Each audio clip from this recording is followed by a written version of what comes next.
An easy way to make files accessible to all of your students in Aporto is to use a shared folder. Shared folders need to first be set up by your administrator, and if they are set up, you'll see them on your desktop.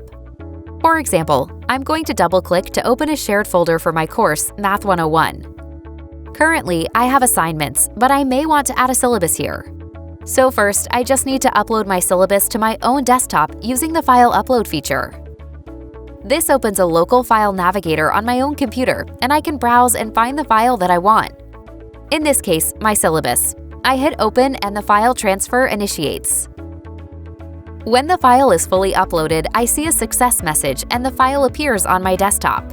This was a relatively small file, so it uploaded right away.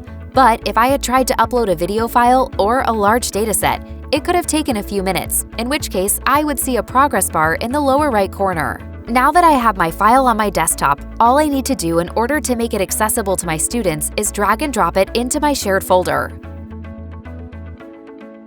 Now, whenever one of my students in the Math 101 class logs in, they'll have access to this shared directory, and they can easily access the syllabus.